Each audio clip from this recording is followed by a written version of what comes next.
नमस्ते विद्यार्थी मित्रों, कक्षा 9वीं में हिंदी में वैसे हम स्पर्श भाग 1 और संचय भाग 1 सारे सिलेबस कंप्लीट हो चुका है। हम रिवीजन कर रहे हैं। इसमें आज हम देखेंगे कविता एक फूल की चार, उसकी समरी देख लेते हैं और उसके बाद प्रश्नोत्तर की चर्चा करेंगे। दोस्तों, जैसे आप सभी को पता है कि ये जो कविता है एक फूल की चार, इस कविता में कवि ने जो छुआछूत की समस्या है उसके ऊपर एक करारा व्यंग्य किया है, चोट की है कि समाज में ऐसे दूषण, ऐसे नुकसान अभी भी है जिसकी वजह से जो पिछड़ी जाति के लोग हैं उनको अभी भी शर्मिंदगी झेलनी पड़ती है, काफी कुछ सहन करना पड़ता है, बर्दाश्त करना पड़ता है। समाज से उनको काफी घृणा मिलती है, तो वो बेबस है, लाचार है। यहाँ ऐसे ही एक पिता की कहानी इसमें बताई गई है जो इस छुआछूत की समस्या का शिकार है, जिसकी वजह से उसकी बच्ची को भी उसे गंवाना पड़ रहा है। उसकी बच्ची की आखिरी इच्छा जो है वो भी वो पूरी नहीं कर पाता, सिर्फ और सिर्फ ये छुआछूत की वजह से। देखिए, हम इसका केंद्रीय भाव क्या है कि एक फूल की चार कविता में समाज में फैले वर्ग भेद, यानी ऊंचा और नीचा, ऊंच नीच और छुआछूत की समस्या को केंद्र में रखा गया है। समाज दो वर्गों में बटा हुआ है, एक तो तथाकथित पुलिंग एवं उच्च वर्ग और दूसरा अछूत समझा जाने वाला निम्न वर्ग। इसी अछूत वर्ग की कन्या सुखिया जो महामारी का शिकार हो, बुखार से तपती अवस्था में अर्धबेहोशी की स्थिति में पहुंच जाती है, वह अपने पिता से देवी के प्रसाद का एक फूल लाने के लिए कहती है। उसका पिता मंदिर में जाता है और देवी के प्रसाद का फूल लाते समय पकड़ लिया जाता है, तो न्यायालय यानी कोर्ट भी उसको मंदिर को अपवित्र करने में और देवी का अपमान करने के रूप में उसे 7 दिन का कारावास यानी 7 दिन की जेल से होती है।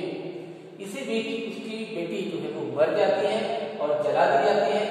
इस प्रकार अछूतों के मंदिरों में प्रवेश उच्च वर्ग द्वारा निम्न वर्ग पर किया गया एक अन्याय है और एक पिता पुत्री का अंतिम मिलन न होने पाने की वेदना इस कविता का केंद्रीय भाव है। तो दोस्तों, ये काफी अच्छा एक समाज का प्रतिबिंब हमारे सामने रखा है कि समाज में ऐसा अभी भी है, ऐसी बुराइयां समाज में अभी भी है कि जहाँ, ये तो शायद पहले की बात है कि मंदिरों में प्रवेश नहीं था उनको निम्न वर्ग को, और दूसरे भी कई सारी ऐसी बातें होती है जिसमें अछूत को छुआ भी नहीं जाता, उनकी परछाई भी वो लोग पसंद नहीं करते जो उच्च वर्ग कहे जाते हैं वो। तो ऐसी व्यवस्था पर एक करारा व्यंग्य है, कटाक्ष है। आइए इस चैप्टर के प्रश्नोत्तर देख लेते हैं जो हमारी परीक्षा के लिए अहम है, इंपॉर्टेंट है।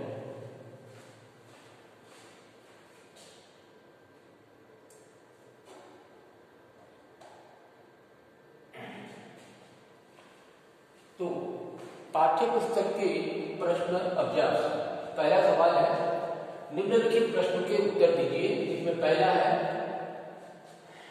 सुखिया की बाहर कक्षा कविता की उन पंक्तियों को लिखिए जिनमें निम्नलिखित अर्थ का बोध होता हो। तो पहला है सुखिया के बाहर जाने पर पिता का हृदय कांप उठता था। ये जो भाव है किस पंक्तियों में लिखा गया है तो बताया है, नहीं खेलना रुकता उसका नहीं था तीव्र पर्वत, मेरा हृदय कांप उठता था बाहर गई निहार से।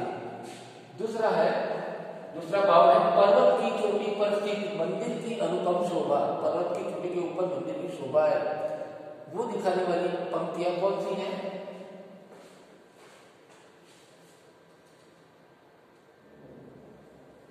वो है ऊंचे शैल शिखर के ऊपर मंदिर था, विस्तीर्ण विशाल स्वर्ण कलश थे, पाकर समृद्ध रवि कर जाल। तो ये काव्य पंक्तियां हैं। आगे का सवाल है पुजारी से प्रसाद या फूल पाने पर सुखिया के पिता की मनस्थिति। जब पुजारी से फूल प्राप्त किया सुखिया के पिता ने तो उनकी मनस्थिति क्या थी, वो पंक्तियां कौन सी? तो वो है भूल गया उसका लेना जब परम लाभ सा पाकर में, सोचा बेटी को मां के ये पुण्य पुष्प दे जाकर मैं। वो बहुत खुश हो गया और कहता है कि मेरी बेटी बहुत खुश होगी, तो उसको मैं अब ये फूल देकर फूल लेकर जाऊंगा और अपनी बेटी को खुश कर दूंगा।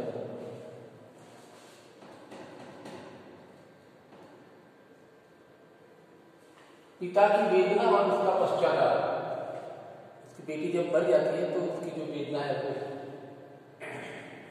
बुझी पड़ी थी चिता वहां पर, छाती धधक उठी मेरी, हाय फूल सी कोमल बच्ची हुई राख की थी मेरी। तुझको ले सका मैं हाँ, अंतिम बार जिंदगी में बेटी तुझको ले सका मैं हाँ, एक माँ का प्रसाद भी तुझको दे सका मैं हाँ। आगे ये सवाल है, बीमार बच्ची ने क्या इच्छा प्रकट की? तो उत्तर है, बीमार बच्ची सुखिया ने अपने पिता के सामने यह इच्छा प्रकट की कि वह देवी के मां के मंदिर के प्रसाद का फूल चाहती है। बस एक फूल चाहिए उनको, किसका? देवी मां के मंदिर से एक फूल लाकर दो।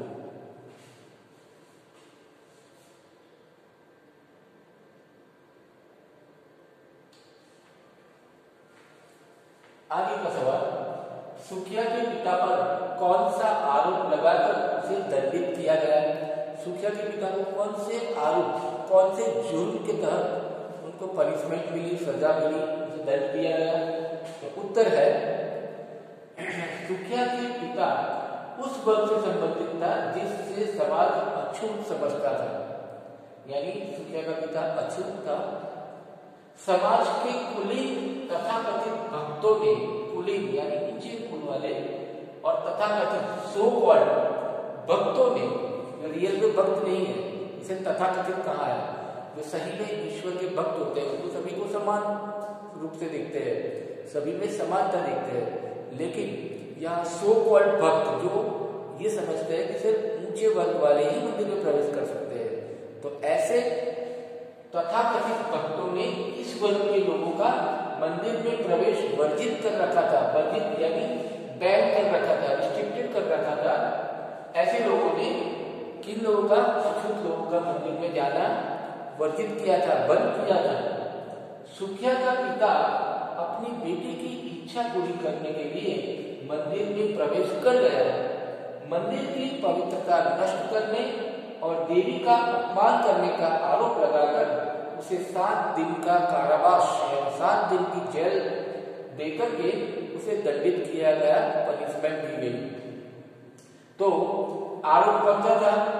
उसने मंदिर में प्रवेश किया, मंदिर की पवित्रता नष्ट हो गई क्योंकि वो अछूत है, तो वो अछूत अंदर जा नहीं सकता मंदिर में। तो मंदिर की पवित्रता यानी उसकी जो हम जो कहें कि उसकी जो अहमियत है, उसका महत्व जो है उसको मिटा दिया, और इस तरह से उसने मंदिर में प्रवेश करके देवी माँ का अपमान किया है। ऐसा ये ऊंचे वर्ग का कहना है कि तो देवी माँ का अपमान है, और इसीलिए यही जुर्म के तहत उसे 7 दिन की जेल हुई। आगे का सवाल देखिए कि जेल से छूटने के बाद सुखिया के पिता ने अपनी बच्ची को किस रूप में पाया? जेल से छूटने के बाद सुखिया जब अपने घर आता है तो अपनी बेटी को किस रूप में वो देखता है? तो उत्तर है, जेल से छूटने के बाद सुखिया के पिता ने अपनी बच्ची को राख की ढेरी के रूप में पाया। यानी उसको उसके अंतिम संस्कार हो चुके थे, उसके अग्नि संस्कार हो चुके थे, तो अग्नि संस्कार होने की वजह से बच्ची को जो है राख की ढेरी के रूप में उन्होंने पाया। उसकी मृत्यु हो गई थी, अतः उसके संबंधियों ने, उसके रिश्तेदार ने उसका दाह संस्कार कर दिया था, अग्नि संस्कार कर दिया था। आखिर में जैसा हमने देखा था कि इस कविता का जो मुख्य भाव क्या है, तो फिर से एक बार देख लेते हैं।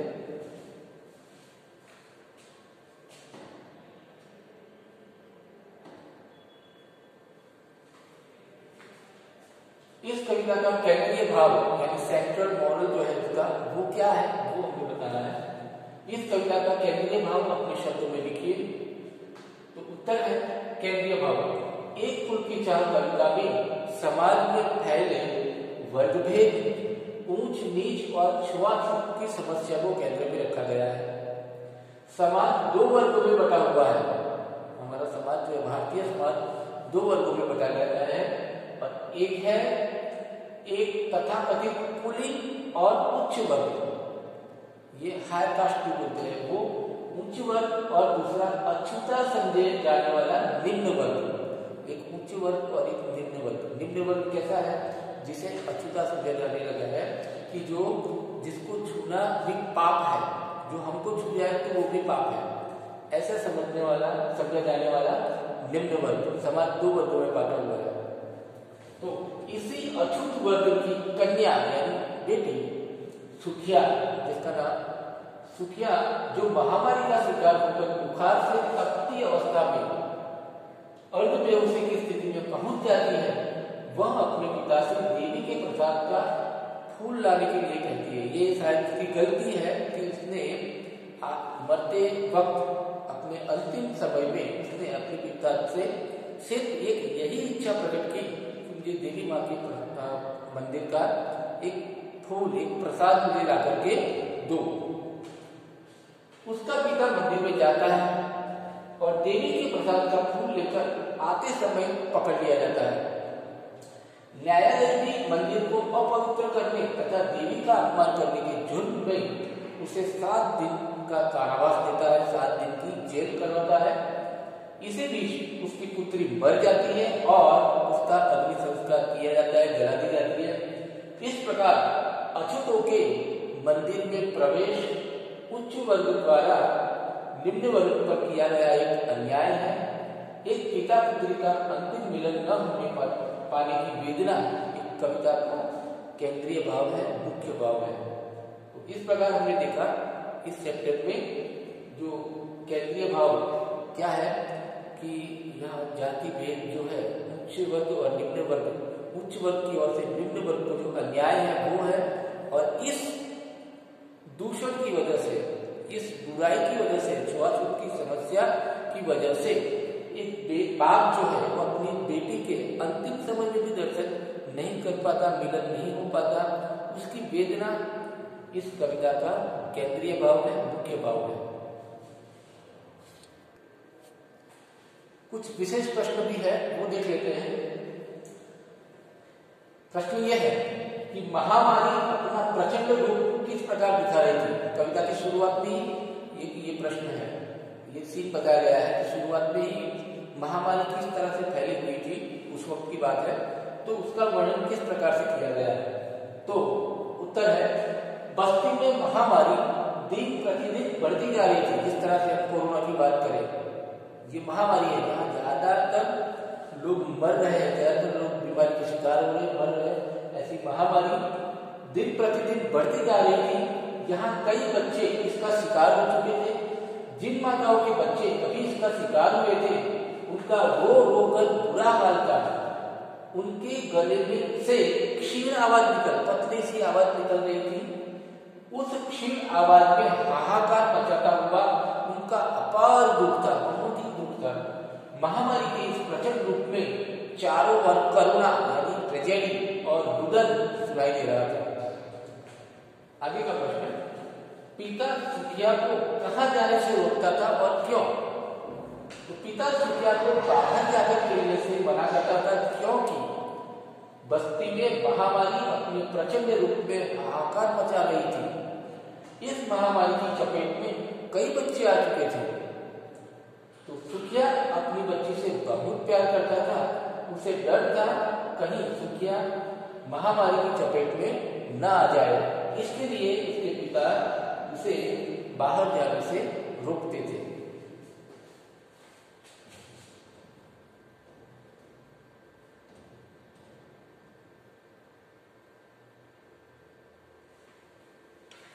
ये आखिरी 2 सवाल देख लेते हैं कि सुखिया ने अपने पिता से देवी के प्रसाद का फूल क्यों मांगा। तो उत्तर है, सुखिया महामारी की चपेट में आ चुकी थी। महामारी के कारण उसकी आवाज कमजोर हो गई और शरीर के अंग शिथिल पड़ गए, यानी कमजोर हो गए थे। उसे लग गया होगा कि उसकी मृत्यु निकट है। उसे आशा नहीं होगी कि वह शायद देवी के प्रसाद से ठीक हो जाए।